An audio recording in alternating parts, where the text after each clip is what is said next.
기도하고 시작할게요. 네. 하나님 감사합니다. 귀한 책 저희들에게 주시고 이 시간 그 하늘의 것을, 그 소중한 것을, 그 영원한 것을 깨달을 수 있도록 저희들에게 은혜 내려주시며 참으로 감사합니다. 이 시간 성령으로 저희들 가운데 더욱더 역사해 주셔서 이 텍스트가 가지고 있는 그 깊은 의미를 우리가 제대로 깨달을 수 있도록 하나님 도와주시옵소서. 그리고 저희들이 깨닫는 그 모든 것들이 저희들의 삶과 온전 연결되기를 소망합니다. 머리에 아는 것으로만 그친 죽어있는 믿음 가지고 살아가지 아니하도록 하나님 저희들의 머리로 알고 있는 그 모든 것들을 우리가 삶으로 살기 위해서 열심히 노력할 수 있도록, 아니 저희들의 삶을 열심히 살아갈 수 있도록 하나님 도와주시옵소서. 우리가 무엇을 알고 있는지 그것에 집중할 수 있도록 주여 도와주시고 생각 없이 사는 불쌍한 인생이 되지 아니하도록 하나님 저희들을 더욱더 은혜로 붙잡아 주시옵소서. 예수님 이름으로 기도합니다. 아멘. 아멘. 네, 가이오의 집에 도착해서 융숭한 대접을 받는다 할 차례죠. 네. 이거 읽어보신 분 한번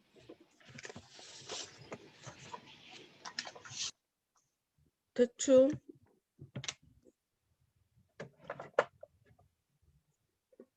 줄거리를 간단하게 한번 얘기를 해주세요. 그러면 처음에 제가 그냥 말씀드려볼게요. 그 여행 계속 하다가 이제 도둑들이 있습니다. 막 이렇게 사람들이 얘기를 해주는데 이제 담대가 있잖아요. 그래서 담대가 예전에 소신을 습격했던 새 강도들이니까 우리가 준비를 단단히 하고 있으니까 걱정이 없다. 근데 정말 도둑이 나타나지 않네요. 강도들이.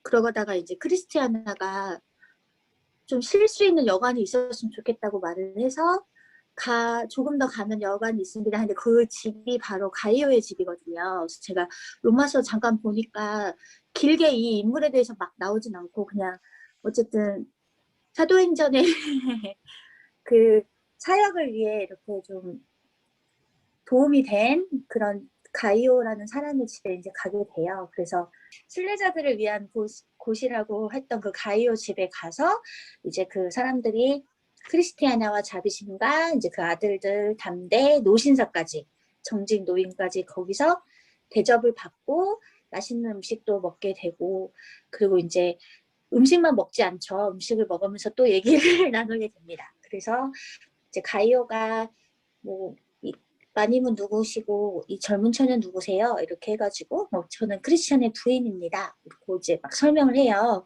그래서 근데 가이오가 특이하게 그 크리스티아나의 시아버님과 시할아버지까지 다 알고 있는 사람이었더라고요. 그래서 이제 너무 이제 대단한 그분들의 크리스찬들의 그 선조들에 대해서 설명을 해주고요.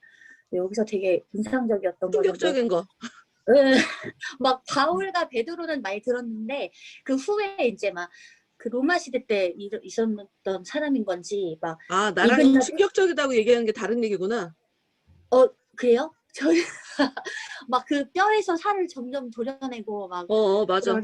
네, 막 화형을 당하기도 하고 막 자루에 담긴 채 바다에 던져져서 죽은 사람도 있고 그것도 너무 끔찍한 게 바구니에 햇빛에 매달려가지고 말벌들이 막 쪼아먹었대. 막 먹이가 된 사람도 있고 그래서 이런 고통을 겪은 예전에 다 같이 본 바울 영화가 생각이 나더라고요. 그 막 횃불대로 그 조명으로 쓰였던 그런 이런 엄청난 고난을 겪은 크리스찬들의 선조들이 나오는데 그래서 크리스찬도 어쨌든 그 믿음의 길을 이어갈 수 있었구나라는 생각이 또 들더라고요. 그래서 되게 재밌는 게 여기서 이제 드디어 자비심은 그러니까 내가 지금 그 얘기하는 거야. 저는 자비심이 엄청 노처녀라고 생각했는데 그러니까 결국 아니면 연상일 수도 있다.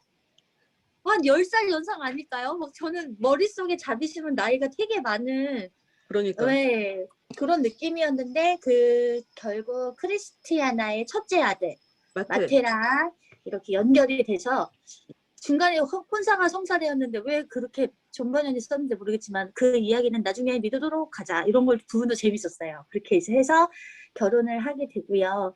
그다음에 제가 지난주에 모임에서 잠깐 말씀드렸던 좀 인상적인 부분이 여인들에 대해서 가이오가 이제 막 설명을 하는 부분들이 나오고요. 이거는 목사님과 같이 함께 이야기 나누면서 이렇게 나누면 좋을 것 같습니다. 네. 그리고 이제 저녁을 드디어 먹어요. 그래서 저녁이 너무 재밌는 게 첫은 어깨살, 어깨를 치켜 올렸겠죠. 그리고 흔든 가슴살을 먹으면서 이게 이제 음식을 먹을 때 하나님께 찬양과 기도를 올려야 됨을 가르쳐주는 그런 거다. 그래서 여기도 이 존변원이 쓰실 때 단어 하나, 사람 하나 그냥 넘어간 게 전혀 없구나. 이게 너무 재밌었어요. 그래서 또 뭐 포도주도 먹고 빵이랑 빵 맞나? 버터와 꿀이 담긴 그릇 우유 먹고 그다음에 마지막 사과가 나오는데 이것도 저도 얘기하고 싶었던 게 자꾸 그 에덴 동산에 그 과실이 자꾸 사과라고 아예 이렇게 정한 사람들의 편견인 건지 사과라고 나오지 않잖아요. 근데도 계속 사과로 이렇게 표현이 되는 부분이 보통 그렇게 네. 계속 암묵적으로 아니면 암묵적이지 않고 그냥 아예 사과라고 딱 편견을 갖고 보게 그렇게 만드는 것 같아. 네, 그래서 그것도 생각이 났어요. 천사의 기원도 응, 악마가 응, 타락 응, 응, 그것도 되게 오래된 응. 엄청난 성경이 없는 얘기인데 그냥 기정사실처럼 이렇게 내려오잖아요. 그래서 그런 생각도 들고 사과 뭐 아담스 애플도 막 하여튼 그 사과에 대해서 좀 그게 나와서 좀 인상적이었고요. 어쨌든 여기 10번째 챕터에서는 그렇게 밥을 먹고 그게 좀 재밌었어요. 가이오가 이제 요셉이 수수께끼 내거든요. 응. 가난한 자들에게 물건을 베풀어주는 후에 10배나 돌려받으리. 거기에 이제 가이오가 나는 이런 부분에 훈련을 많이 받았다. 뭐 아껴도 더 가난하게 될 뿐이고 뭐 부한체에도 아무것도 없는 자가 있고 이제 이런 부분을 좀 나누는 부분도 인상적이었고 결국 마지막에는 이제 그 가이오 집에서 한 달 이상 머물다가 결혼을 합니다. 마테랑. 그 너무 재밌었어요. 그리고 이제 마테 이게 가능한 것인가 좀 재밌었고 그 다음에 저는 11챕터도 읽었거든요. 거기서도 또 결혼을 하더라고요. 응, 그 가이오의 딸과 응. 크리스티아나의 또 누구 아들인지는 또 보시면 알 테지만 좀 재밌었어요. 그래서 결혼을 결국 하고요. 한 달 동안 거기 머물다가 결혼하고 그다음에 자비심은 이제 성격처럼 예전에 했던 것처럼 이제 코트랑 겉옷 같은 거 만들어가지고 사람들한테 나누어주고 이제 그녀는 거기서도 순례자들에게 좋은 평판을 얻게 되는 걸로 마무리가 됩니다.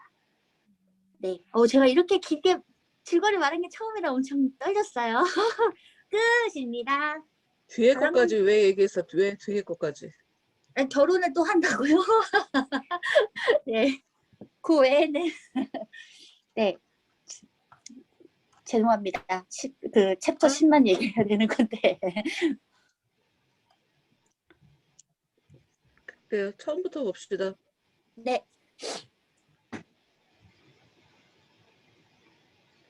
처음부터 읽어보도록 할게요.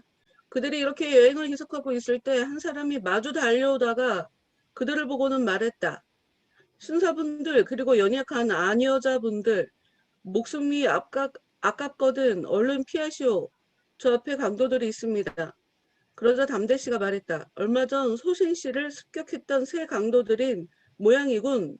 하지만 우린 준비를 하고 있으니까 걱정 없지. 이게 이런 게 별거 아닌 것 같지만 중요한 의미를 담고 쓰여져 있죠. 준비하고 있으니 걱정이 없지. 준비를 단단히 하고 있으니까 걱정 없지.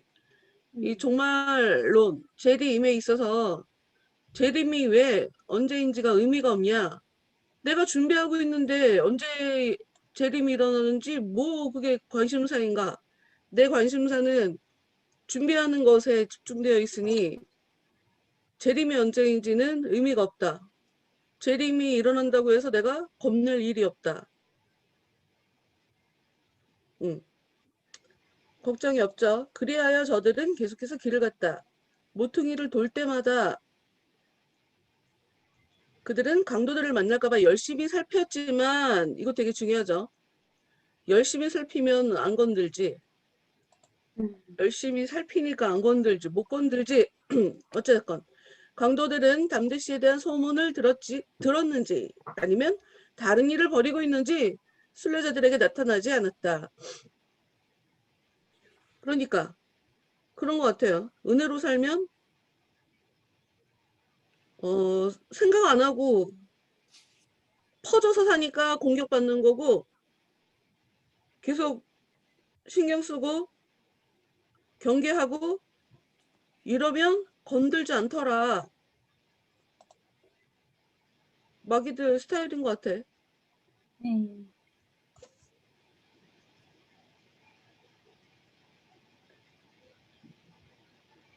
이때 크리스티아나는 자신과 아이들이 쉴 수 있는 여관이 있었으면 좋겠다고 말했다. 그들은 여행에 매우 지쳐 있었기 때문이었다.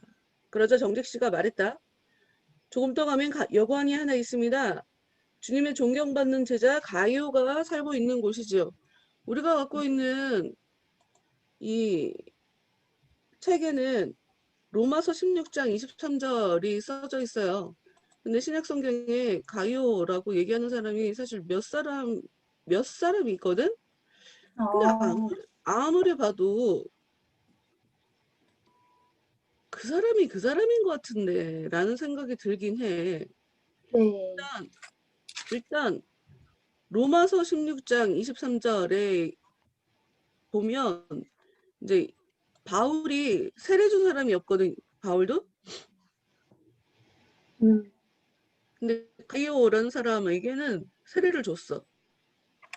그리고 이 가이오라는 사람이 이 고린도 아, 고린도서를 쓸 때 아니야.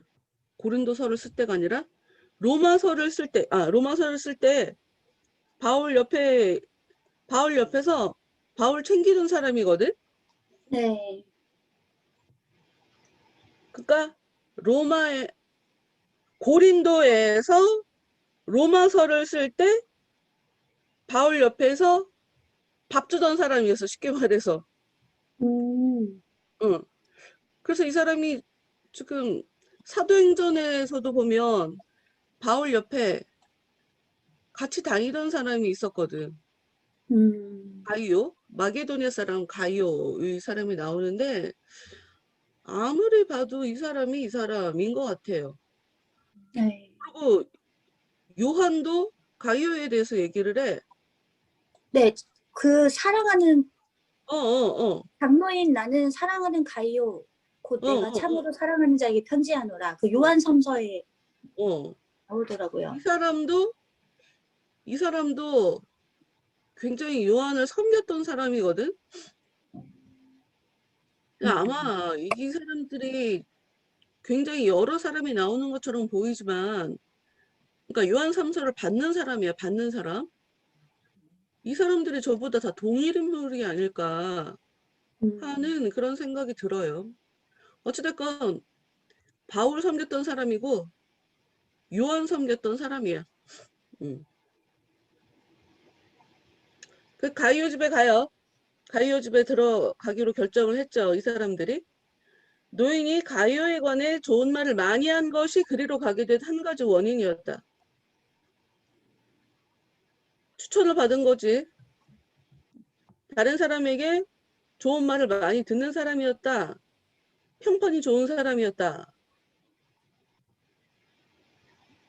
그래서 이 순례자들이 가이오 집에 가게 됐다. 뭐 이렇게 볼 수 있죠. 문학까지 온 그들은 문을 두드리지 않고 그냥 안으로 들어갔다. 아유, 그 문을 열어놓고 살았대요. 왜냐하면 여관문은 두드리지 않고 그냥 들어가는 것이 관례였기 때문이었다. 그리고 나서 그들이 주인을 부르자 안에서 사람이 나타났다. 그들은 자기네가 거기서 하룻밤 유숙할 수 있느냐고 물었다. 예 신사분들, 당신들이 진실된 사람이라며 유숙할 수 있습니다. 아, 참. 조건이 따로 없어요. 진실해야 돼. 내가 진실하다는 건 대체 누가 평가하니?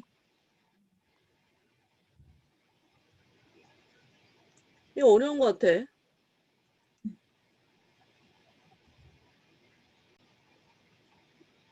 진짜 어려운 것 같아. 하나님 앞에 진실하게 살아야죠. 근데 사람들은 가식적으로 살면서 그러니까 진실에 대해서 중요하다고 생각하지 않으니까 가식적으로 살게 되는 게 아닐까? 난 그렇게 생각하는데. 어떻게 생각해? 진실이 굉장히 중요한 가치라고 생각한다면 가식적으로 살 수 없잖아. 어떻게 생각해? 얘기 한 번씩 해볼까요? 진실된 사람이라면 유숙할 수 있다. 이 집은 순례자들을 위한 곳이니까. 진실된 사람이라면 하나님 앞에 쉼을 얻을 수 있다. 이렇게 볼 수 있어요. 지금 이 얘기는, 이런 네. 문장은, 이런 표현은.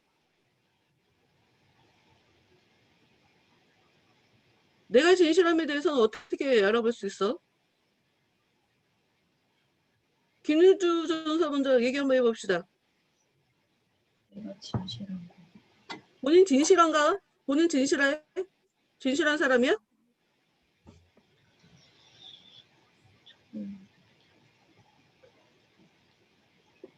진실한 거. 그렇게 진실된 삶을 살지 않는 것 같은 진실이 뭔데? 반성을 하고 있었는데, 진실된, 제가 생각하는 진실된 삶, 하나님 앞에 정직하게 살아가는 거? 떳떳하게 살아가는 거? 하나님 앞에 떳떳하게 살아가는 거? 그런 거라는 생각이. 박준사는 어때? 본인은 하나님 앞에 진실한 사람인가?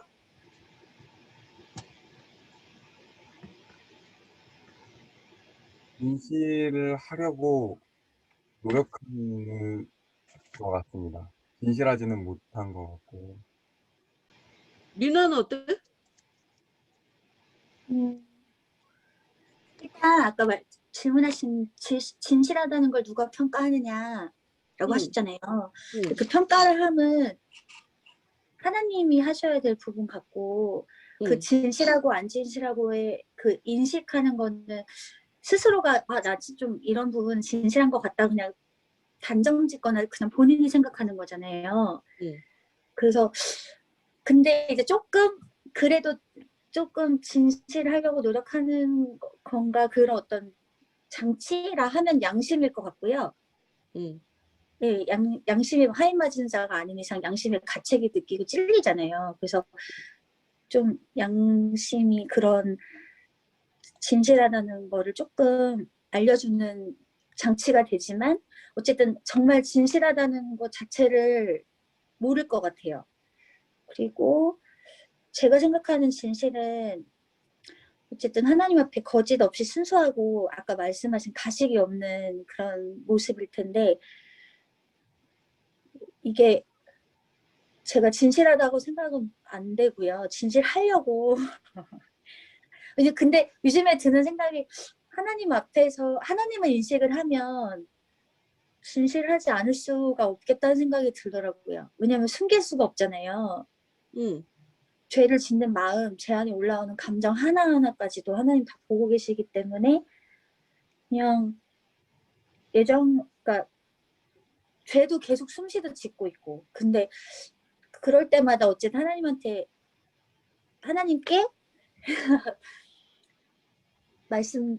그러니까 인정하는 것, 자꾸 말씀드리고, 네. 제가 진실한 단어도 뒤죽박죽 개념이 좀 섞여 있는 것 같습니다. 그래서 지금 딱히 이겁니다 라고 말씀을 못 드리겠어요. 머릿속에 그냥 맴도는 이 생각들이 너무 다 흩어져 있어서. 나는 우리가 네. 바울이 나 스스로 나 평가하지 않는다라고 얘기했던 거를 말이야, 좀 네. 필요 이상으로 확대해서 해석하지 않았으면 좋겠어. 그게 무슨 얘기냐면, 내가 나를 인간적으로 평가하지 않는다는 얘기지, 평가 자체를 안 한다는 얘기가 아니거든. 그러니까 성경은 우리로 하여금 판단하지 마라 라고 하는 이야기도 쓰지만 영을 분별해라 라는 그런 얘기도 써 있거든. 그 얘기는 하나님의 그러니까 성령은 우리 안에 오면 우리를 판단하시는 분이라는 그 이야기를 거기다 하고 있는 거고, 성령을 가지고 성령을 따라 판단해라. 네가 너 스스로는 쉽게 얘기하지 뭐 이렇다 저렇다 하고 확실 갖고 살 필요는 그렇게 살지 말고 성령에 의해서 성령을 따라 너를 판단하고, 그러니까 네가 너에 대해서는 정확하게 알 수 없지만 하나님은 너에 대해서 정확하게 네가 어떤 인간인지 알려주신다. 뭐 이런 얘기가 들어 있는 얘기거든. 그러니까 아주 구체적인 한 예를 들어서 얘기를 해보면 요한복음에 이런 말씀이 써 있어. 만일 내가 판단하여도 내 판단이 참되니 이는 내가 혼자 있는 것이 아니요 나를 보내신 이가 나와 함께 계심이라. 나 혼자 판단하는 거는 옳은 게 아니지만 내가 혹시 나 혼자 판단하는 건 틀릴 수도 있고 옳은 게 아닐 수도 있지만, 내가 혹시 판단이라는 걸 하게 된다면, 예수님이 하는 얘기, 혹시 내가 판단이라는 걸 하게 된다면 그건 내가 하는 게 아니라 내 안에 찾아오신 성령께서 판단하게 하시는 거다, 이런 얘기를 하는 거거든. 그러니까 진정한 예배도 영과 진리로 예배하는 사람이 진짜 예배를 받는 거거든. 진짜 예배를 하나님께 올릴 수가 있는 거거든. 그러니까 진짜 예배는 정직한 사람, 근데 이 정직하다, 진실하다 하는 이야기는 곧바로 어떤 의미라고 해야 될까?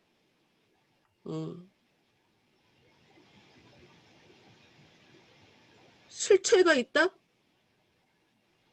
아, 이렇게 실체가 얘기하면 이렇게 하면 너무 멀리 가나? 아, 그냥 믿을만 하다? 하나님이 볼 때 이 사람이 믿을 만한 그 어떤 아이, 너무 멀리 가면 오히려 설명하기 어려울 것 같아. 믿을 만한 하여튼 내가 진실한 건 하나님이 내 안에 오셔야 내가 진실한지 알 수가 있고, 하나님이 내 안에 오시면 내가 진실한 사람이 되는 거야.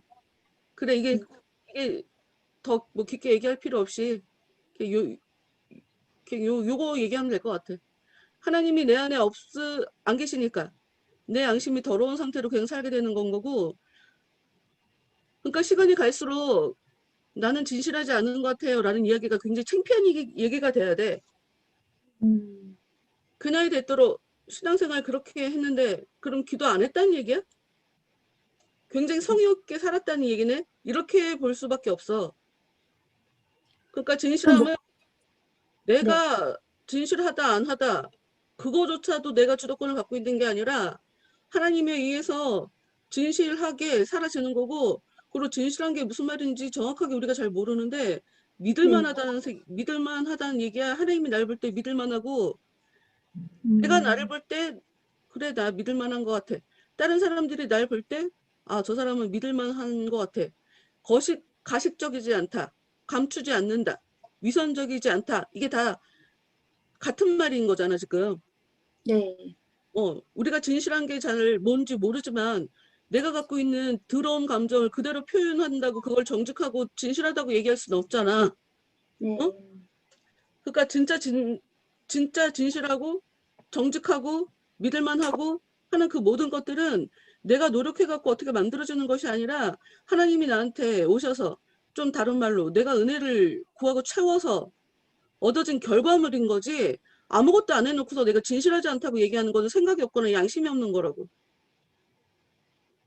그리고 우리 안에 우리에게 역사하시는 그 성령은 나를 때려서라도 진실이라는 거를 갖도록 만들어버리는 그런 성령이란 말이야. 은혜를 모르고 있다는 얘기거든.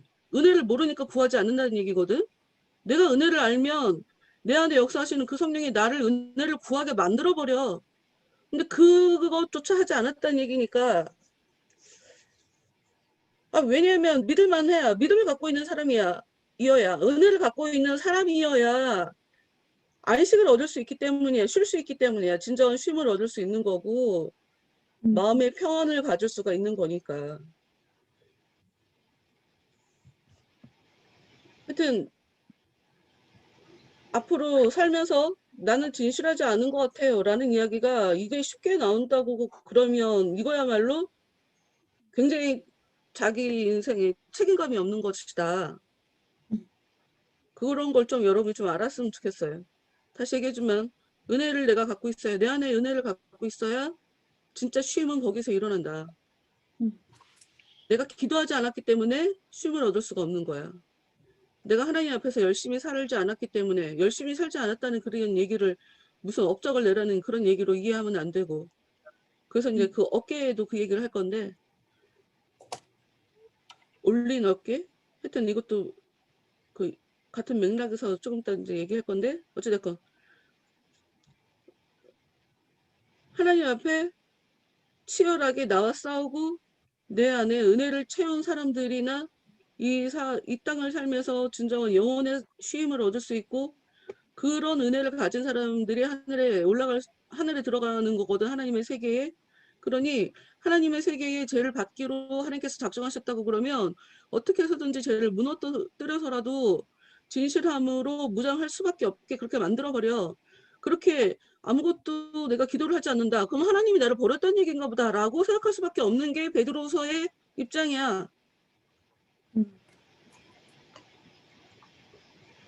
339페이지. 이에 크리스티아나와 자비심과 소년들은 큰 기쁨을 느꼈다. 그러니까 자비심은 아가씨고 소년들은 10대 청소년들이잖아. 연상 누나하고 결혼한 거 같아. 이 여관 주인이 순례자들을 사랑하는 사람임을 알게 되었기 때문이었다.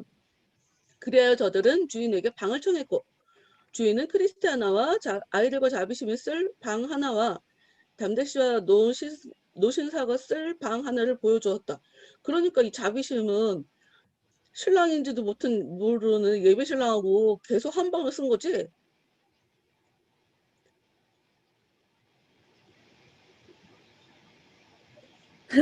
네. 그때 담대씨가 말했다. 친절한 가이오 씨, 그러니까 저 누나가 내가 목욕탕에 들어갔는데 난 아직 어려서 여탕에 들어간 것 뿐인데 더 있다가 그 누나랑 결혼한 거 막 이런 거잖아. 가이오, 담대씨가 친절한 가이오 씨, 저녁을 좀 준비해 주시겠습니까? 이 순례자들은 오랜 여행으로 몹시 피곤하거든요. 시간이 너무 늦어서 지금 밖에 나가 음식을 구해오기는 어렵습니다. 그러나 여러분이 좋으시다면 지금 제게 있는 것만으로 대접을 해드리도록 하죠. 드라마에도 이런 것이 나오더라고. 얼마 전에 어떤 드라마를 보는데 냉장고에 바로바로 음식을 해 먹을 수 있는 그런 기본 재료들을 갖고 있어. 저 사람은 손님이 찾아오는데 바로 저렇게 음식을 해서 대접을 할 수 있어? 야, 이거 나도 좀 뭔가 계속 준비를 항상 하고 사는 사람이어야 되는 거야? 막 그 드라마를 보면 그 생각을 했는데, 가이오도 그런 사람이야. 댁에 있는 것으로 장만해도 우리는 만족할 것입니다. 제가 아는 한 당신 댁에는 맛있는 음식 재료가 떨어지는 일이 없으니까요. 아우 진짜. 네, 맞잖아요, 목사님. 이상의 식재료가 엄청 준비되어 있잖아요. 아침에 주문해야 가능하다. 그 전날 주문을 해야 하든지. 네. 해야 정 급하면 키 받아서 가면 되긴 하지만. 하여튼 네. 그러자 가이오는 주방에 내려가 일미. 이거 너무 웃겼어요. 요리사 왜? 이름이. 아니, 근데 요리사 이름이 뭐 진수성찬 그러니까. 이런 것처럼 일미니까 너무 웃기잖아요. 맛이 보장되어 있어요. 그러니까 여기에 이름에서. 일미라는 게, 그러니까 우리가 이런 걸 통해서 성경의 표현법을 좀 우리가 다시 한번 짚어볼 필요가 있어. 뭐냐면 처음 익은 열매.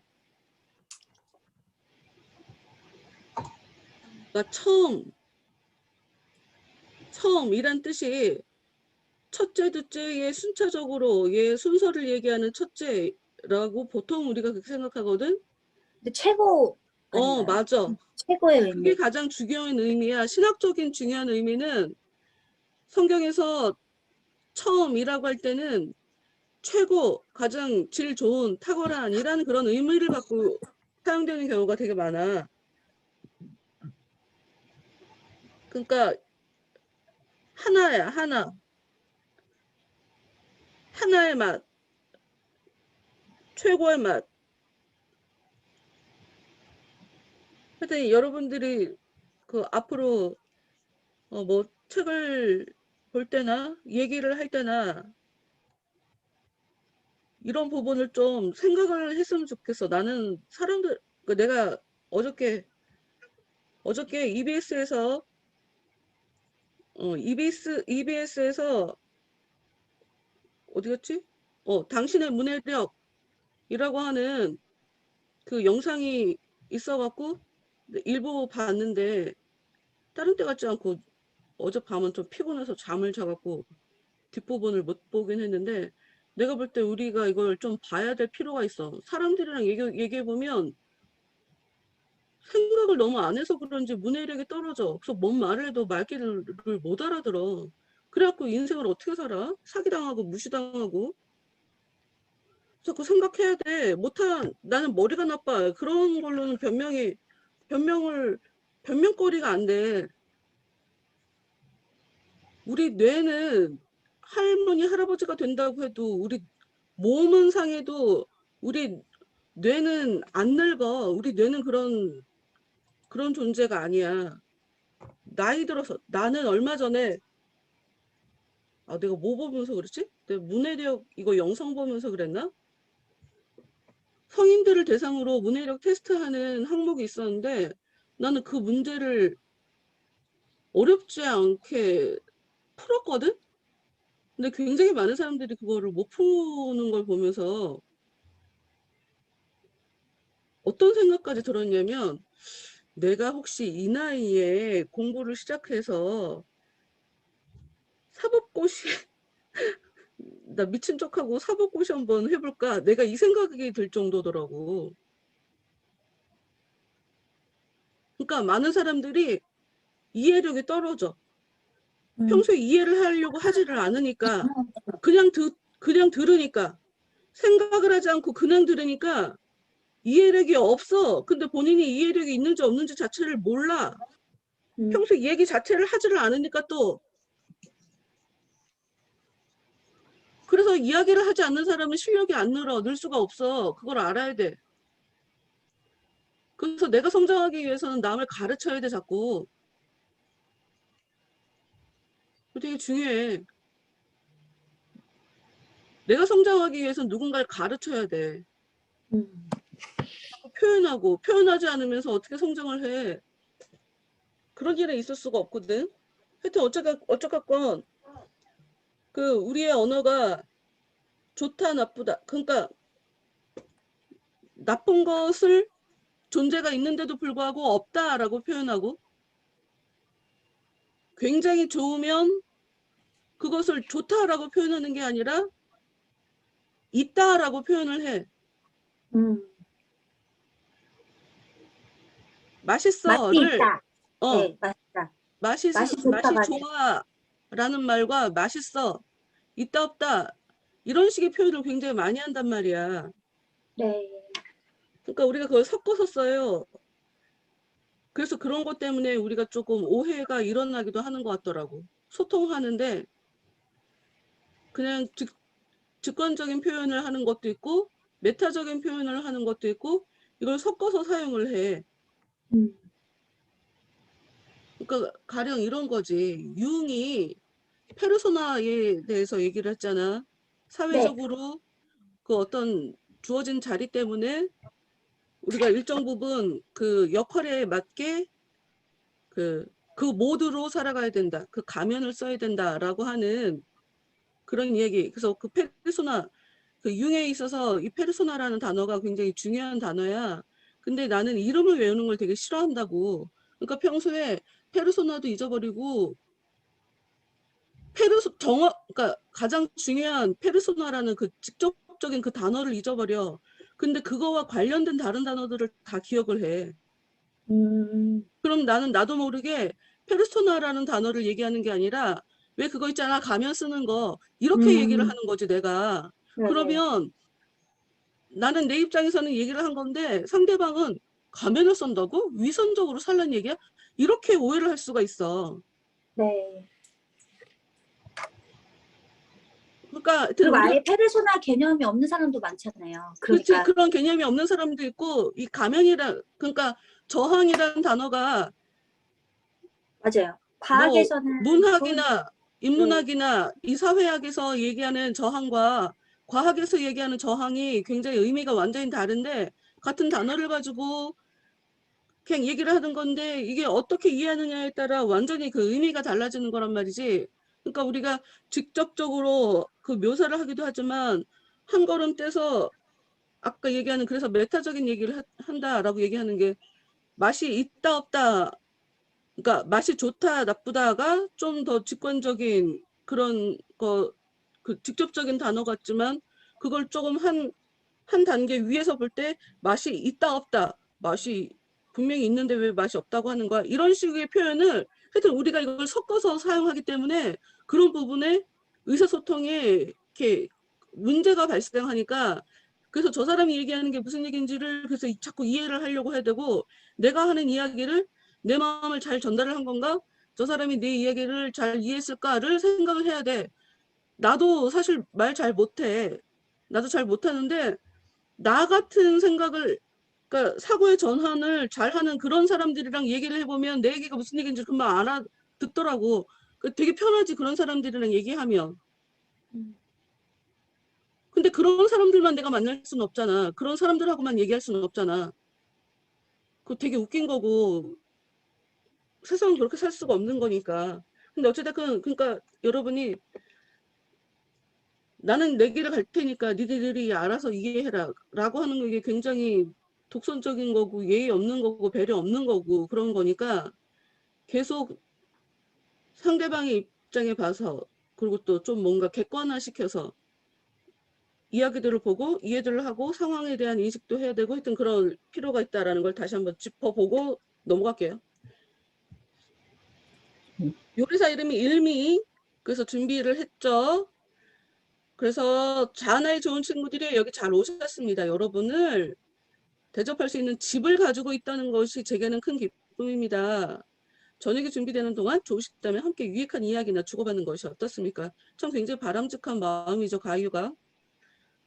나그네 대접하는 것이 성경에 굉장히 중요한 덕목이고 그 유목민들에게 있어서는 반드시 해야 하는 그런 조항이다 하거든. 네. 그리고 이제 아브라함도 그런 일반적인 그 규범에 따라 대접하게 되면서 소돔과 복을 고모라 받아요. 성을 멸망시키려고 가시는 그분들을 접대하게 되면서 자기 조카도 건져낼 수 있게 되는 그런 기회도 또 접하게 되는 거거든. 하여튼 이런 마음이 있다는 거, 대접하는 것 자체, 섬기는 거를 굉장히 큰 기쁨으로 갖고 사는 사람이 됐으면 좋겠어. 많은 사람들이 그렇지 않죠. 그렇게 못 살지. 그렇게 못 살지. 부담을 갖고. 근데 하여튼 이 뒤에도 수수께끼에 또 이 부분에 대한 얘기를 하니까 뒷부분 가서 더 보죠. 아이즈그탄 마님은 누구의 부인이시고 또 이 젊은 처녀는 누구의 따님이십니까? 이분은 예전에 순례자였던 크리스찬의 부인이시다. 아이들은 그의 네 아들들. 그리고 이 아가씨는 부인과 잘 아는 이웃인데 부인이 설득하여 함께 순례길을 떠나게 된 사람입니다. 이 소년들은 모두 아버지의 뒤를 따르고 있으며 그 발자취를 밟으려 애쓰고 있죠. 이에 이들은 저 옛 순례자가 누웠던 장소나 발자취만 보면 기쁨으로 가슴이 설레고 어떻게 해서든 같은 자리에 눕고 같은 발자국을 밟고 싶어 하지요. 야, 담대의 표현이 참 좋게 해석해 준 것일 수도 있고 그러나 뭐 과장되게 해석한 것 같진 않죠. 근데 가유가 굉장히 놀래죠. 크리스찬의 부인이다라고 하는 이야기를 듣고 그래서 이 사람이 얘기를 들어보니까 시아버지, 시할아버지까지 다 알고 있다는 거지. 크리스찬의 아버지, 크리스찬의 할아버지도 다 알고 있다. 여기서 알았어. 여기서 되게 좀 희한하다는 생각이 들었어. 뭐냐면 이 가문에 좋은 사람들이 많이 나왔고 이 조상들은 처음에 안디옥에 살았었지요. 그러니까 이방인이었다. 유대인이 아니라 처음에는 이방인이었다. 지금 그 얘기하는 거잖아. 근데 어찌됐건 간에 이 가문에서 좋은 사람이 많이 나왔다 하는 이 얘기가 나한테 왜 와 하고 생각하게 만들었냐면, 가문이 좋은 사람이었는데 크리스찬이 고민하고 이 성경책을 적극적으로 읽고 하기 전까지는 그냥 아무 생각 없이 그냥 살았던 사람인 것처럼 보여지잖아. 크리스찬 그 철로역정 처음에 시작할 즈음에 네. 보면 비로소 이 사람이 책을 읽으면서 막 마음이 불타오르고 이 떠나야 한다. 살기 위해선 떠나야 된다가 작동하게 된 거잖아. 그래서 아무리 가문이 좋아도 하나님이 때가 돼야 그 사람을 부르신다 하는 그런 생각이 들면서 이 아내도 이들의 내 자녀도 크리스찬이 완주한 이후에나 출발하게 된 거니까. 그래서 다시 한번 내가 우리 집 사람, 내 사람을 생각을 하며, 그래,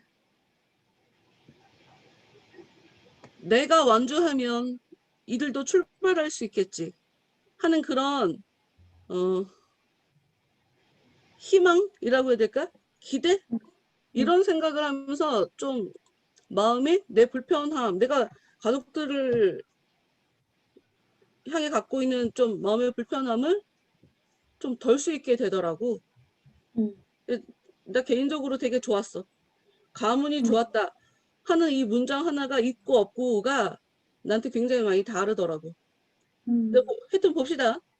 그들의 선조에 대해서 얘기하고 있죠. 훌륭하다라고 얘기하면서. 그래서 그들은 내가 아는 어떤 이들보다도 더 높은 덕성을 지닌 인물들, 순례자들의 주인이신 하나님과 그의 길과 주를 사랑하는 사람들을 위해 큰 용기를 보여주었다. 나는 많은 당신 남편의 친척들이 진리를 위해 시험을 견뎌냈다는 소식을 들었습니다. 내가 오늘 아침에도 오늘따라 마음에 확 와닿는 게 있었어. 뭐냐면 크리스찬들은 기본적으로 내 삶에 겪는 이 어려움, 고난에 대해서 기뻐하고 감사할 수 있는 사람이 되어야 한다 하는 그런 생각이 드는 거야. 진짜 믿음은 어디서 검증이 되냐? 시험을 견뎌내더라. 진짜들은 견뎌내더라. 힘든 상황에서 견뎌내더라. 돌에 맞아 죽은 스데반, 칼날에 죽임당한 야고보, 바울과 베드로 뭐 굉장히 많이 험한 꼴 많이 당했죠.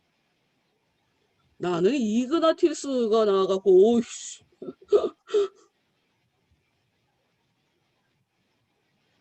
그 히브리서에 나오잖아. 굉장히 많은 사람들에 대해서 얘기하잖아. 믿음을 가진 사람들이 얼마나 끔찍한 일들을 당했는지. 칼로 썰어지. 그 뭐 물레 같은 거에다가 맷돌이라고 써있던데, 맷돌 같은 데다가 사람을 묶어놓고 맷돌을 굴리는 뭐 이런 것도. 굉장히 많은 사람들이, 믿음을 가진 사람들이 시험에 던져지고 그런 식으로 죽어나가는. 근데 진짜 믿음을 갖고 있기 때문에 그것을 그냥 괴롭지만 내가 안 믿는다고 말할 수가 없는 건데 라고 하는, 진짜 믿음을 가진 사람들처럼 살아가게 되는, 하여튼 그런 삶에 내가 믿음을 갖고 있다, 내가 시험을 그래서 이겨낸다 하는 그런 증거들이 이 집안에 굉장히 많은 사람들이 있다는 거죠. 그 훌륭한 사람들이라고 얘기하고, 몸이 바구니 담긴 채 뜨거운 햇빛 아래 매달려 말벌들의 먹이가 된, 말벌들이 사람이 먹지는 않지만, 그리고 자루에 담긴 채 바다에 던져 빠져 죽은 사람, 순례자 생활을 사랑해서 상처를 입거나 죽임을 당한 조상들을 일일이 열거하자면 한이 없습니다. 그렇지. 주님을 사랑하면 다른 사람들이 논다고 나 노는 거 못해. 나라도 정신 차려야지. 계속 내가 지금 잘하고 있나? 그 순례하는 그 생활 자체를 사랑할 수밖에 없죠. 그렇게 살 수밖에 없지. 그 두려움처럼 어떻게 쉬어? 어떻게 가만히 있어? 계속 겁내는 모드로 살아갈 수밖에 없게 되는 것 같아. 어찌됐건 간에 아이들 또 아버지의 발자취를 따르며 아버지가 도달한 곳에 이르게 되기를 바란다고 축복의 이야기를 해줘요. 그리고 담대가 보기에도 이 아이들의 결심, 이 아이들의 진심이 보인다 이거지. 담대가 볼 때. 네. 근데 이제 여기서 중요한 거. 그러니까 결혼을 시켜야 된다는 거야. 네. 내가 얘기했잖아. 사람 만들고 제일 처음에 주신 명령이 생육하란데. 그러니까 하나님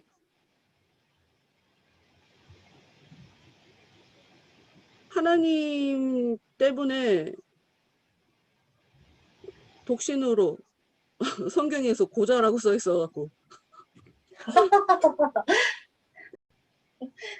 주님 안에서 고자로 살기로 작정한 게 아니면 결혼을 해야 된다. 명령이라니까. 내가 독신을 결단한 거가 아니라면 자신이 없어서 결혼을 못하는 거라니까. 내 요즘 그 아이들, 그러니까 나 진짜 이런 거 생각하면 진짜 욕 나오는데, 뭐 처음에 3포, 뭐 5포, 그러더니 어느 날 갑자기 N포.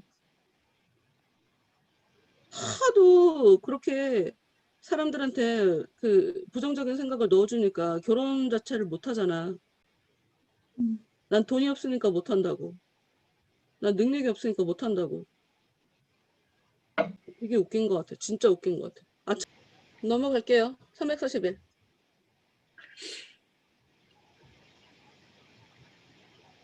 결혼을 못하게 되면 가문이 몰락하거나 대가 끊길 것 같다라고 하는 그 비극에 대해서 얘기를 했는데 가이오가 얘기하죠. 아주 몰락할 수는 없을 거라고. 감소될 수는 있어도. 그렇지. 뭐 우리가 신앙생활 잘 못하면 뭐 교회가 문 닫나? 그런 일은 있지 않아. 하여튼 그럼에도 불구하고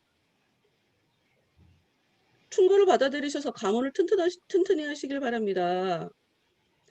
그리고 이게 계속 같이 다녔던 담대가 아니고 처음 본 가이오잖아. 네. 그러니 자비심을 둘이 결혼해라라고 하는 얘기를 오히려 잘 모르니까 얘기할 수 있지 않았을까 하는 생각도 들어. 계속 같이 지낸 사람들이 어떻게 얘기하겠어? 어찌됐건 중간 정도 여자 얘기 나오는데 한번 볼게요. 가이오는 계속해서 이렇게 말했다. 이제 제가 여자들에게 가해지는 비난을 물리치기 위해 여자 입장에서 이야기를 좀 드리죠. 남자인 것 같은데 여자 입장에서 참 죽음과 저주가 여자를 통해 세상에 들어오기는 했으나 생명과 건강도 역시 여자를 통해 들어왔습니다. 때가 참에 하나님이 그 아들을 보내사 여자에게서 나게 하시고 창세기 3장 말씀이 나와 있고 갈라디아서 4장 4절 말씀이 나왔죠. 그렇지. 이게 굉장히 결자해지 같다는 느낌이지. 여자 때문에 시작한 일이니까 여자를 통해서 구원자를 보내게 하는 하나님이 그런 식으로 일을 하시지. 여자 때문에 일어난 일이니까 애는 여자가 낳아야 돼. 구원자를 여자가 낳아야 되는 거지. 그러니까 정말 싫어하는 거는 정말 좋아하는 것 진짜 싫다라고 얘기하는 거는 정말 좋아하는 것일 수도 있다라고 하는 그런 얘기 있잖아. 네. 하여튼 이게 하여튼 그렇더라고. 우리가 정말 내가 그 얘기했었나? 내가 계속 하나님에 대해서 불순종하며 살다가 내가 교회에 처음으로 못마땅하게 여겼던 강도사님이 왔는데 왠지 느낌이 하나님이 저 사람을 통해서 나한테 무슨 말씀을 주실 거다라고 어느 정도 감을 잡고 있었는데 그분을 통해 진짜 내 인생을 뒤집는 말씀을 주시더라. 여자를 무시하면 안 된다 이거야. 너네들 때문에 인류가 지금 전부 다 에덴 동산에서 쫓겨나서 이렇게 죄를 짓는 죄인으로 우리가 살아가게 된 게 아니냐? 그런 걸 가지고 남자들이 여자에 대해서 무시하고 여자는 입 다물어. 뭐 이런 식으로 살아가는 뭐 이게 뭐 이거가 없어진 지가 뭐 얼마나 됐어? 1차 세계대전, 2차 세계대전 때도 여자들 정치에 참여 투표권도 없고 뭐 이랬었으니까 얼마 안 됐지. 남녀 평등이 대체 뭐가 남녀 평등이 나 이제는 잘 모르겠는데 어찌됐건 하나님이 죄 때문에 죽음이 시작됐고 죄 때문에 저주가 들어왔으니 그러니 우리가 죄를 무시해도 돼. 하나님은 절대로 그런 식으로 인간들에게 다가가지 않으신다. 가난한 자 그건 저주야.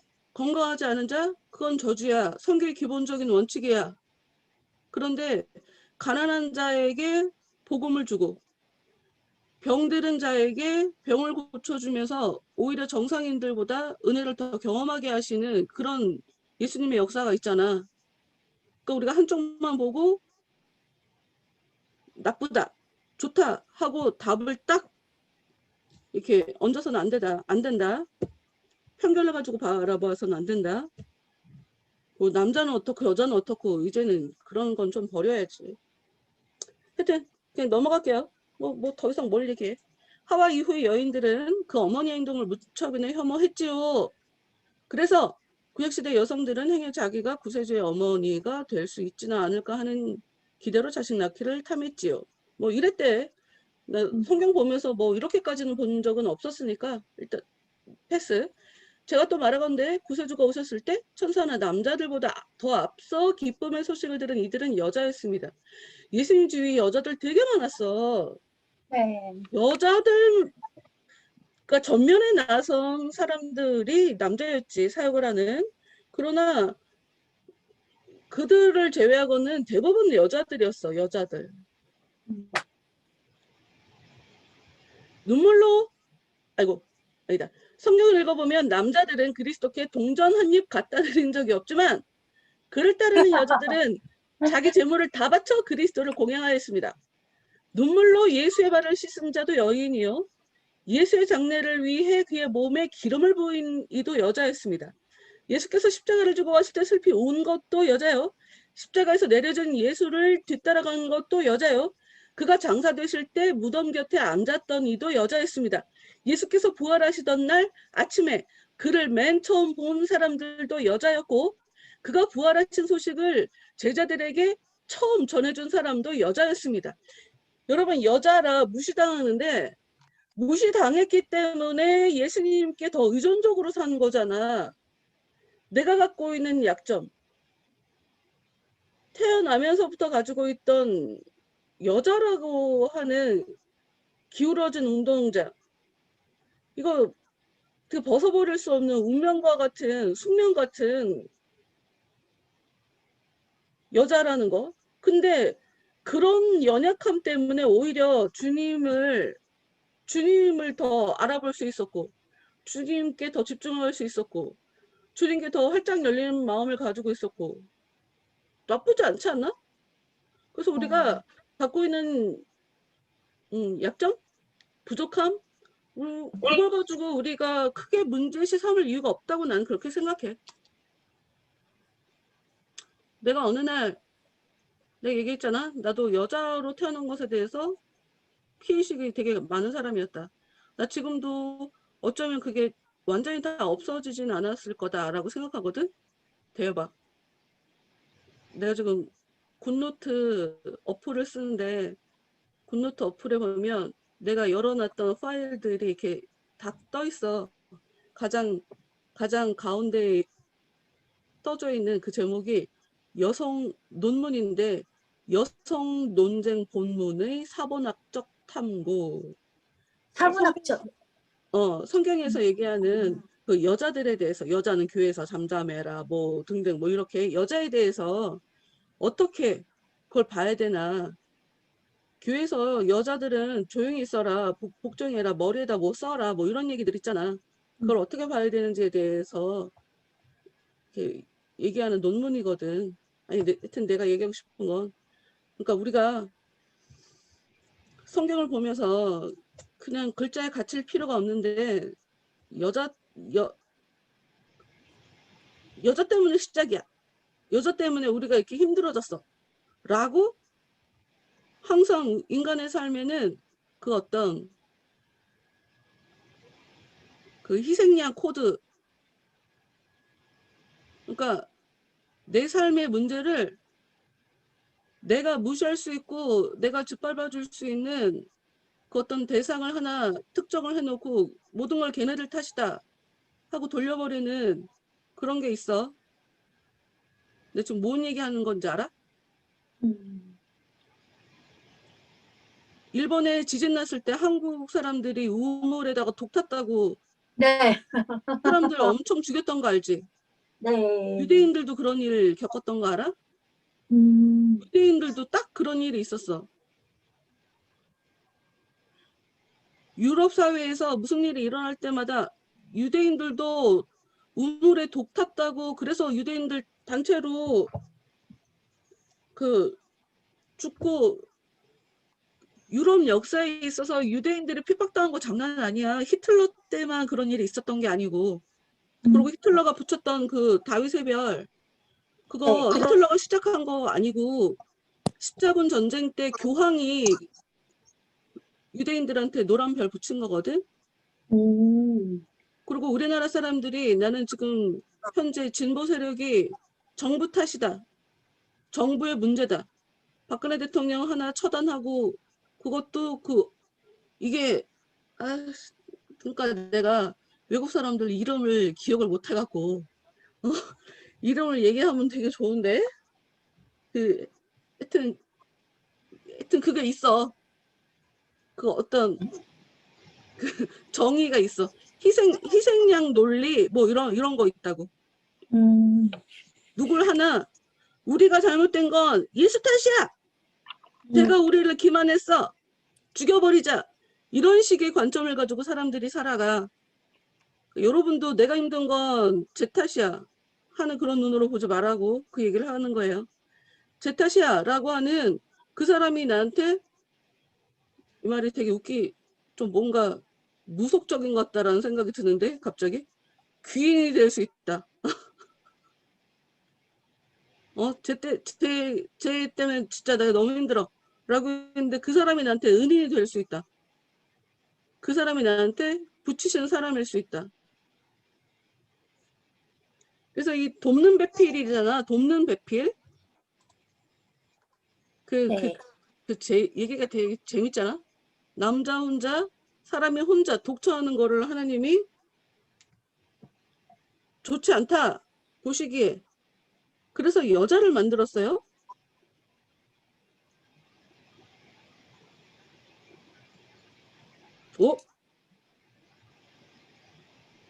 잠깐. 창세기 2장 18절에 나오는구나.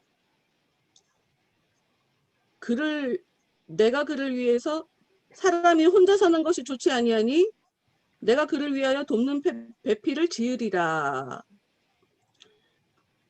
아담이 돕는 배필이 없으므로 여호와 하나님이 아담을 깊이 잠들게 하시니. 나 진짜 이런 거 다 설명해주고 싶은데. 설명해 주세요. 궁금해요.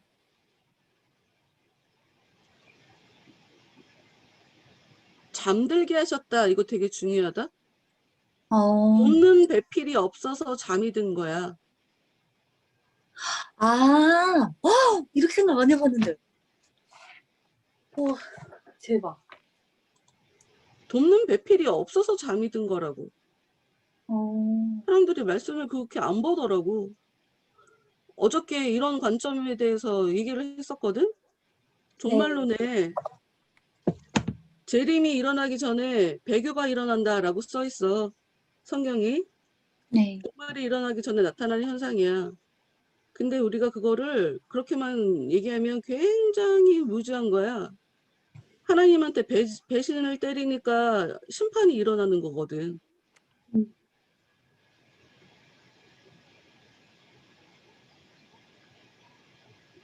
하나님이 나타나시려니까 배신하게 만든 게 아니고 하나님 앞에 배신하니까 심판이 일어나는 거란 말이야. 네. 그러니까 짝을 만들어 주려고 잠을 자게 한 게 아니야. 그 현대화 성경 찾아봤거든요, 목사님. 응. 근데 여기에 그 목사님 말씀하신 그 의미에 가깝게 나오네요. 너무 재밌어요. 의미에 가깝게가 아니라 이게 신학적인 기본. 당연하지. 우와, 이거 읽어봐도 돼요? 읽어봐요. 여호와 하나님이 사람이 혼자 있는 모습이 보기에 좋지 않구나. 짝이 없이는 바로 설 수도 없을 테니 저 사람의 짝을 만들어야겠다. 그래야 저 사람이 바로 살아갈 수 있겠지 하고 말씀하셨다. 잠이 들었다는 게 좀 제대로 바로 넘어지는 살아가지 거, 못하는 실족하는 거, 힘든 거, 고생하는 거, 제대로 잘 못 사는 거, 그런 거를 보통 잠이라고 하잖아. 네, 잠들어 있다. 지쳐 있는 거, 움직이지 못하는 거.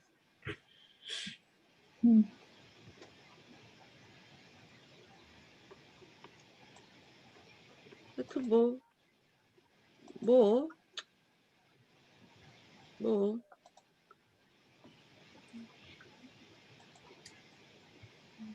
나 막 던지려고 하네, 말을.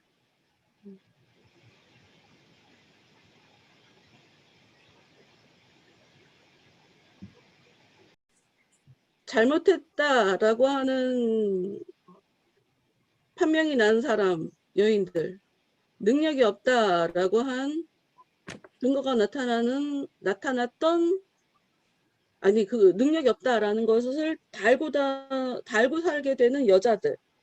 그러니까 이 사람들은 많은 은총을 받게 되죠.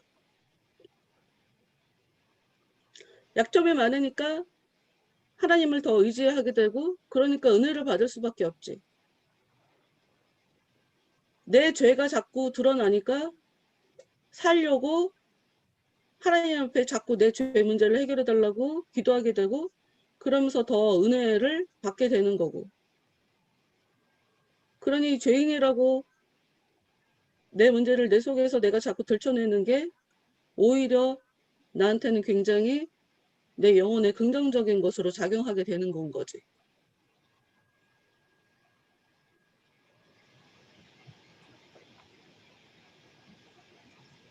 하여튼 지금 가요가 말하는 것을 보면 우리는 우리 사회에 안에서 지금 여자들에 대해서 되게 무시하지만 그 예수님 옆에는 오히려 여자들이 훨씬 많았고 남자들보다 훨씬 더 제대로 예수님께 반응을 했었다. 그리고 예수님을 더 섬기는 것도 여자들이었고 예수님께 훨씬 더 많은 은총을 받은 많은 사람들이 여자들이다. 그러니까 여자를 우리들이 무시하면 안 된다. 지금 그런 얘기를 하고 있는 거죠. 이런 얘기를 남자들한테 해줘야 되는데 말이지. 여자들한테 얘기를 해준다고. 참. 하여튼 요리가 다 됐대요. 그래서 밥을 먹죠. 가이오의 얘기를 봅시다. 이 세상에서 받은 모든 교리적 가르침들이 너로 하여금 천국에서 베풀어지는 위대한 왕의 만찬석에 앉고자 하는 더 큰 열망을 일으키게 하기를 바란다. 다시 읽어볼게. 이 세상에서 받은 모든 교리적 가르침들이 너로 하여금 천국에서 베풀어지는 위대한 왕을 만찬석에 앉고자 하는 더 큰 열망을 일으키게 하기를 바란다. 와, 이렇게 좋은 음식, 잘 차려진 이 음식, 맛있는 음식을 보면 이렇게 내가 기쁜데, 나도 내 하늘나라에 들어가서 하나님이 베풀어 주시는 그 만찬석에 난 참여하고 싶다. 너가 배운 그 교리를 네가 하나님을 향한 하나님의 그 식탁에 함께 참여하고 싶은 그 열망으로 키워가야 된다. 바로 연결시켜야 된다. 지금 그런 얘기를 하는 거죠. 우리가 여기서 받는 모든 설교나 책, 예식들은 하나님의 집에서 먹을 잔치와 비교해보면 마치 식탁 위에 놓인 접시와 소금에 불과하단다. 근데 제일 처음에 들어온 음식이 쳐든 어깨살, 흔든 가슴살이었어요. 혹시 이것에 대해서 아는 사람 있어?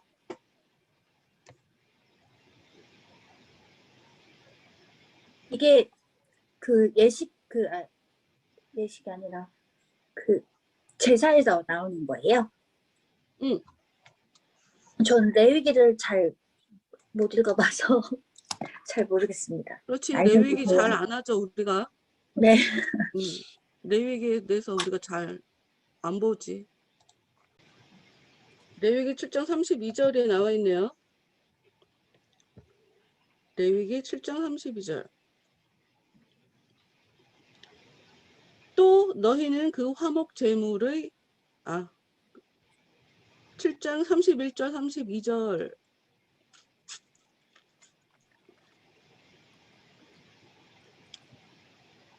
나는 신명기 말씀을 봤거든.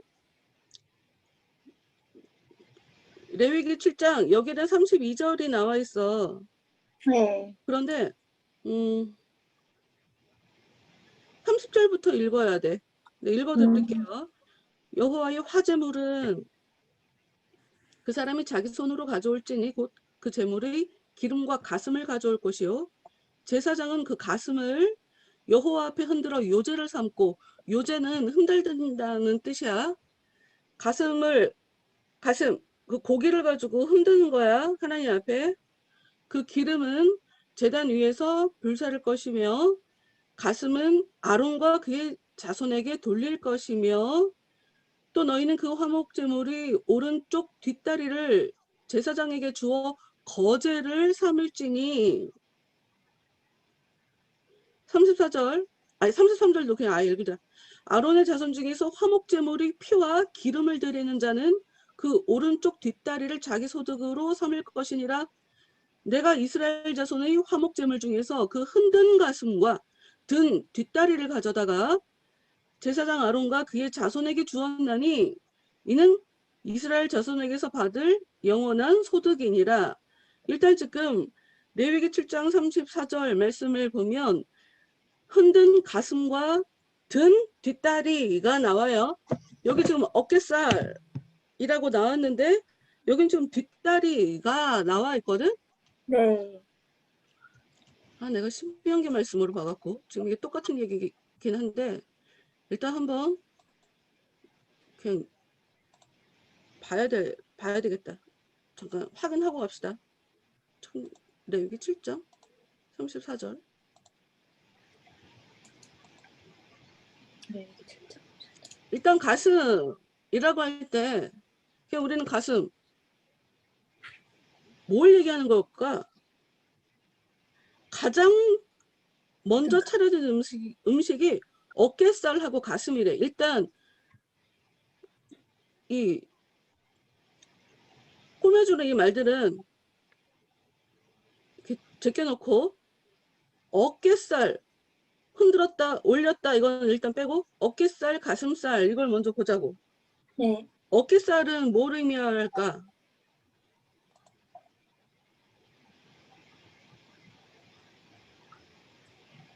어깨.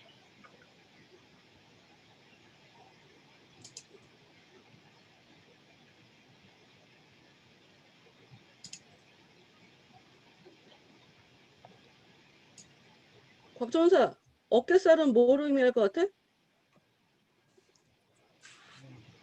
밑에 보면은 하나님께 뭘 들어 올린 걸 의미한다고 써 있어서 음.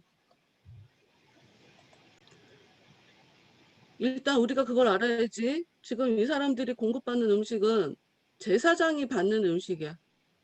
음, 제사장에게 주는 음식이라고. 음.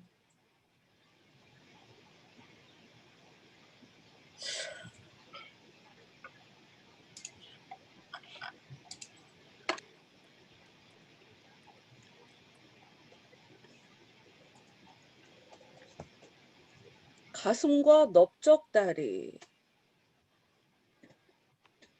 어깨.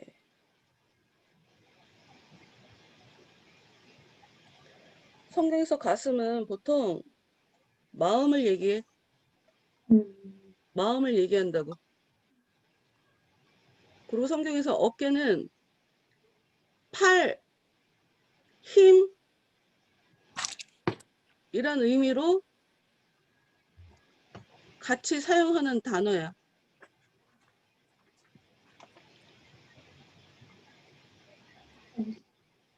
내 마음을, 하나님의 마음을 받는 거지. 반대말로 내 마음을 하나님께 올려드리는 거지.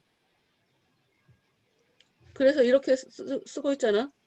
음식들이 우선 하나님께 찬양과 기도를 올려야 함을 가르쳐주기 위한 것이었다.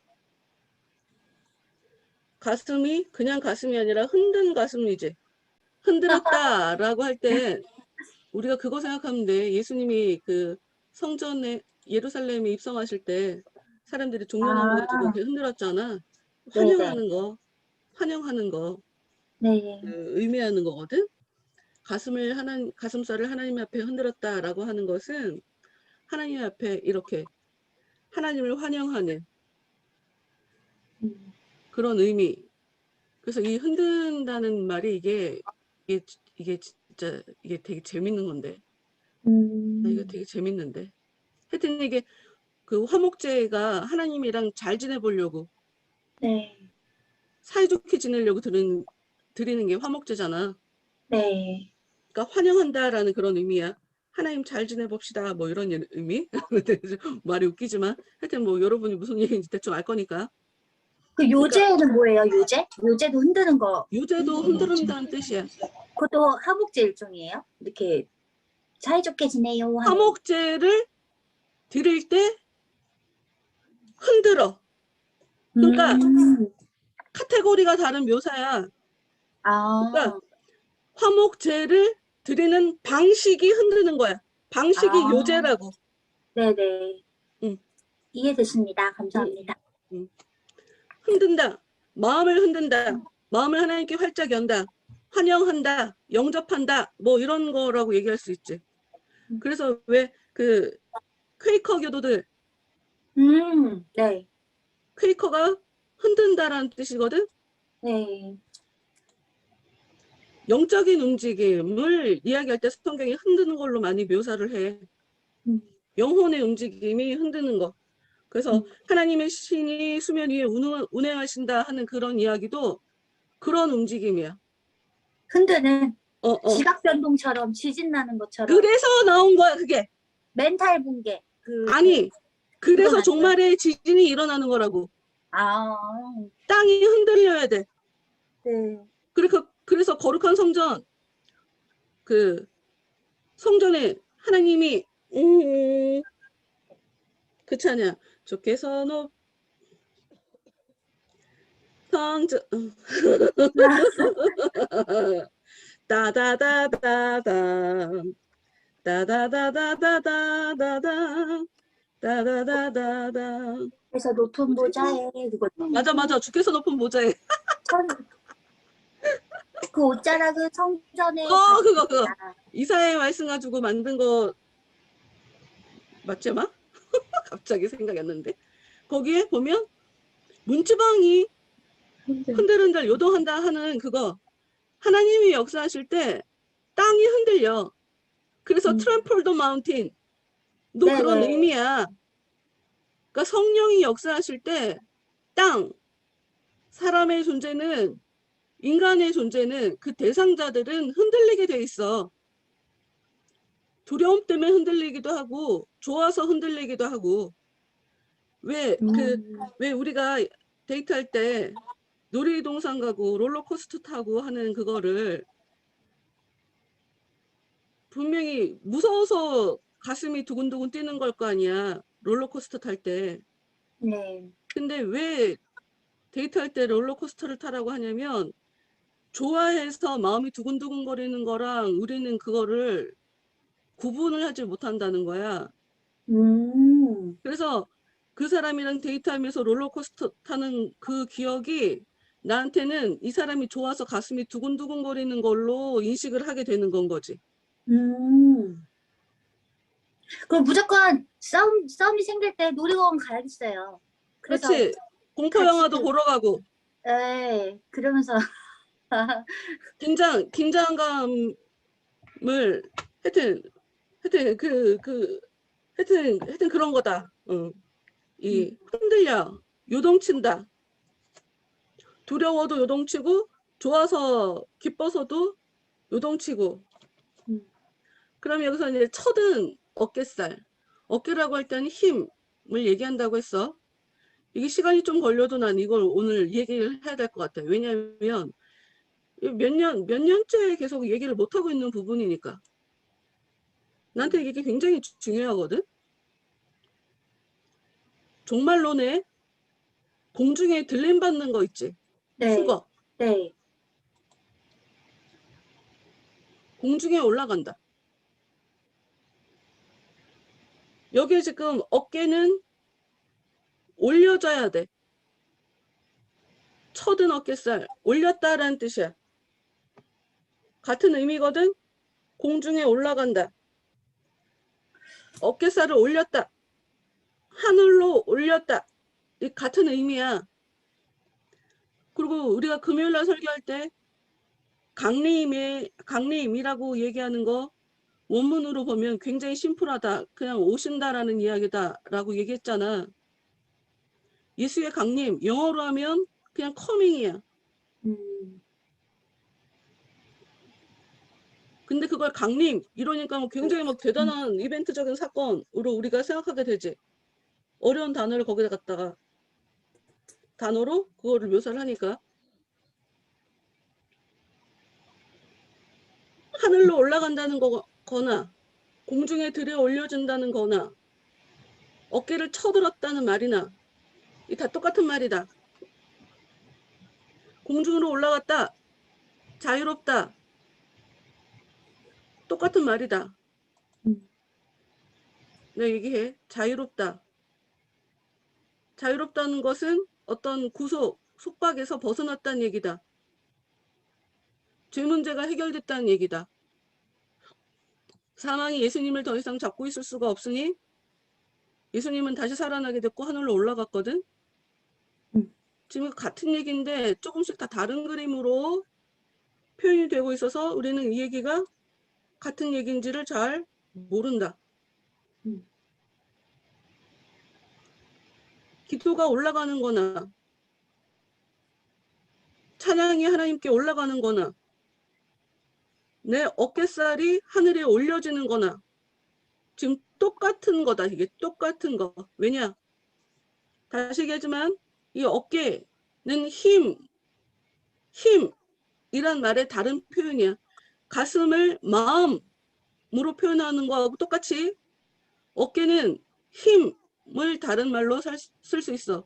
그리고 어깨에 달려있는 팔. 왜? 그거.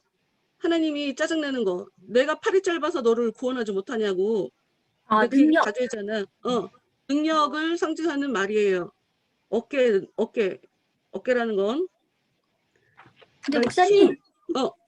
지금 그 첫은 어깨살 휴거 들림 받는 거 올라간다, 뭐 올려드린다 그 얘기 하시면서 그 예수님 강림 얘기하셨거든요.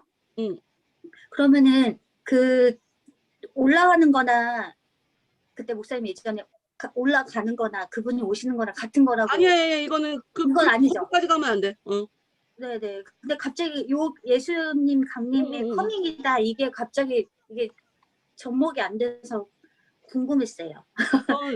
아니 그런 식의 표현이라고. 그냥 커밍을 강림이란 표현을 해서 우리가 굉장히 심각하게 생각한 것 같은 그런 상황이라고. 아, 그냥 네네. 들었다라고 하는 거가 공중에 올라가는 거하고 지금 똑같은 얘기다라고 하는 거를 지금 묘사하기 아, 위해서 얘기한 것뿐이에요. 네네네. 감사합니다. 자유하다라는 말, 날개가 달려 자유한 자, 공중에 날개 달고 계시록에 나오는 그 공중의 새, 저자씨가 새가 깃들 만큼 큰 나무로 성장해서 새들이 거기에 깃든다라고 써있지. 네. 거기서 나오는 새가 자유한 영혼들이지. 자유한 영혼들. 음.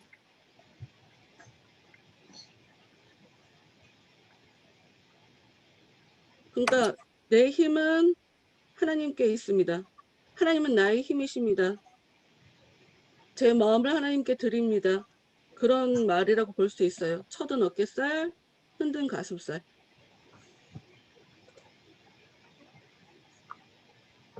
하나님 저에게 힘이 되어 주셔서 감사합니다. 찬양하는 거, 기도하는 거, 이 같은 거라고. 음. 하나님 제 마음에 은혜 주셔서 감사합니다. 하고 가슴을 흔드는 걸로 만든 음식. 다 같은 말이라고 지금. 내 마음에 들어와 주세요 하는 그런 마음으로 흔든 가슴살로 익혀 먹는 거지, 음식을.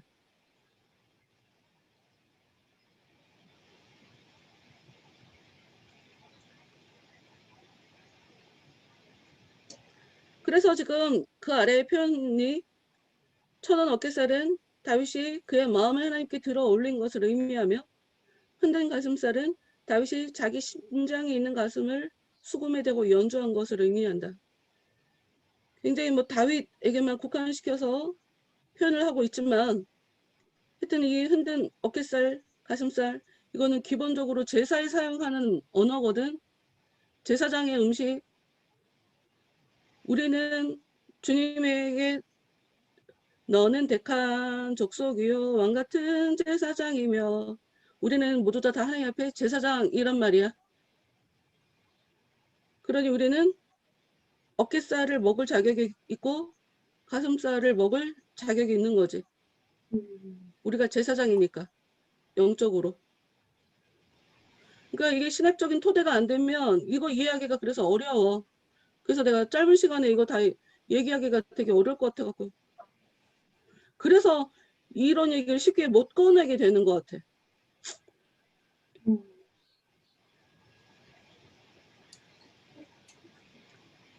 내 모든 힘을 다 포기하고 하나님이 나한테 힘이 되어 주심을 고백함으로 하나님께 찬양하고 그런 의미로 감사 기도를 드린다. 요 모습이 지금 쳐든 어깨살과 흔든 가슴살을 먹고 있는 모습과 같은 모습인 거야.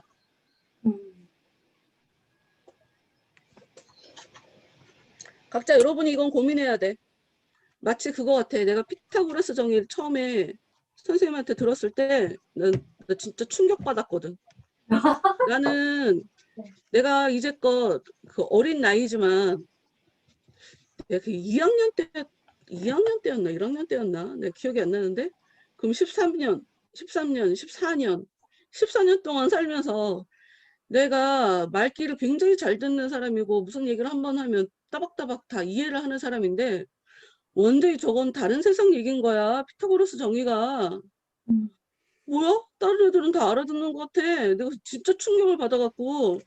그래서 내가 학교 수업 끝났는데 집에를 안 가고 계속 칠판에다 써놓고 30분을 계속 진짜 미동도 않고 내가 지금 생각해도 나는 독하구나. 진짜 나 어릴 그러셨네요. 때부터 독했구나. 이야. 내 친구들 막 열심히 놀고 있었거든. 나 기다리면서. 나는 네. 칠판에서 눈을 한순간도 안 뗐어. 30분 동안 계속 쳐다봤어. 계속 그것만 보고 있었어. 근데 이해가 되더라고. 이건 얘기해서 이해할 수 있는 게 아니야. 이해한 것처럼 느낄 뿐이지. 여러분 스스로가 여러분이 이거를 이해해야 돼. 여러분이 정리해야 돼. 보통 이런 게 어려워서 성경을 깊은 얘기를 못 해줘, 사람들이랑. 근데 문제는 뭐가 무슨 문제냐? 이해를 못하니까 엉뚱하게 해석들을 하는 거지. 자기가 이해하고 싶은 대로. 베드로가 경계한 게 그 얘기. 베드로 후서에서 굉장히 그거를 심각한 문제인 것처럼 얘기를 했단 말이야. 자기가 봐도 바울의 편지가 보면 쉽지 않은 얘기야. 어려운 게 있어. 자기가 봐도. 근데 사람들이, 그러니까 정확하게 베드로후서 3장 16절에 이렇게 써 있단 말이야. 베드로의 편지에 하여튼 예수님의 그 강림에 대한 그런 일에 관해서 말하였는데 그 중에 알기 어려운 것이 덜어 있대. 그런데 무식한 자들과 굳세지 못한 자들이 억지로 풀다가 스스로 멸망에 이른다. 그래서 그런 사람들 때문에 다른 사람들이 미혹에 끌려서 실족하게 된다. 그 굳은 마음을 갖고 있는 그 자리에서 마음이 실족하게 된다. 그런 일이 벌어진다. 라고 얘기하는. 무식하면 성경을 자기 맘대로 풀게 돼 있어. 그러니까 이해해야 돼. 이해하려고 좀 고민을 해야 돼. 나도 모르게 엉뚱한 얘기한다니까? 내가 이해를 못하는 바람에? 내가 그런 의도가 전혀 없어도? 내가 똑바른 얘기를 아무리 하고 싶어도 알지 못하는데 어떻게 똑바른 얘기를 하나? 근데 문제는 그렇게 얘기하면서 다른 사람들에게 엉뚱한 걸 가르치게 되는 건 거지.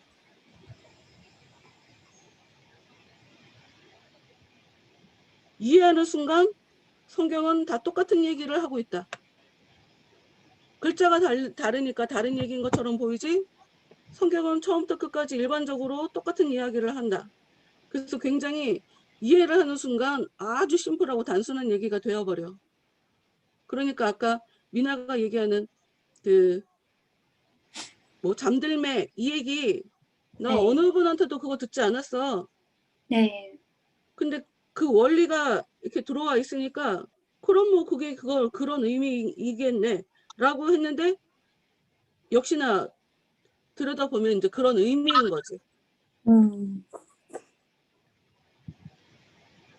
하여튼 하나님 앞에 기뻐하는 마음으로 환영하는 마음으로 주여 어서 오시옵소서 이렇게 영접하는 마음으로 가슴살을 흔들어서 하나님께 올려드린 그 가슴살로 음식을 해먹는 거. 그게 하나님께 찬양 드리고 기도 드리는 거하고 똑같은 모습이다. 처듯 어깨살은 여러분이 좀 이해하기 어려울 수 있어. 그러나 같은 맥락이라는 걸 여러분이 좀 잘 알고 같은 모습을 다른 단어로 써놓은 것뿐이야. 그 접촉점을 찾는 건 여러분이 찾아요.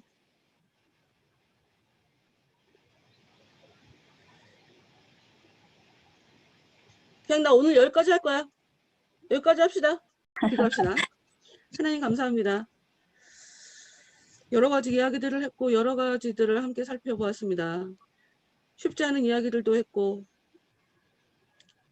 이해하기 어려운 것들이 참 많습니다. 하나님, 그러나 우리가 이해했다고 해서 또 그것을 우리가 이해했으니 모든 게 다 됐다라고 생각할 수 있는 것도 아니라는 것도 또 저희가 다 알고 있습니다. 하나님, 저희들에게 진정으로 하나님 앞에 겸손하게 세상 앞에 겸손하게 살아갈 수 있도록 하나님 저희들에게 더욱더 은혜로 붙잡아 주시고 계속적으로 우리가 배워가야 되고 나라는 존재를 계속 넘어가야 하는 그런 우리가 삶을 살아야 되는 것이 우리에게 주어진 운명이라는 것을 우리가 절대로 잊지 않고 계속적으로 시도하게 하시고 계속적으로 이겨내게 하시고 특히나 우리 안에 역사하는 더러운 악한 것들 이것을 멸하기 위해서 먼저 그 실체에 대해서 확인할 수 있는 그런 복된 눈들 저희들에게 허락해 주셔서 우리가 우리의 삶 가운데 하나님께서 원하시는 그런 아름다운 그런 것들을 많이 드러낼 수 있는 그런 삶을 살아갈 수 있도록 하나님 도와주시옵소서. 이 크리스찬과 그의 아내와 그의 아이들의 이 삶이 우리들에게 주는 각자에게 주는 그 다양한 교훈들, 그것을 우리가 삶 속에서 끊임없이 생각하게 하시고 반드시 받아야 할 좋은 자극들에 대해서 계속 집중하게 하시고 그 받은 좋은 자극들을 가지고 나 자신을 변화시키는데, 나 자신을 성장시키는데 제대로 사용할 수 있는 그런 살아있는 지식들로 저희들의 머리를 계속적으로 채워주시고, 특히나 하나님께 계속 하나님을 믿어드리고 하나님께 계속 기도할 수 있는 그런 저희들의 삶이 되게 하여 주시옵소서. 특히나 저희가 저희에게 속지 아니하도록, 내가 나 자신에게 속지 아니하도록 하나님 저희들의 마음을 건강하게 해 주시옵소서. 예수님 이름으로 기도합니다. 아멘. 네.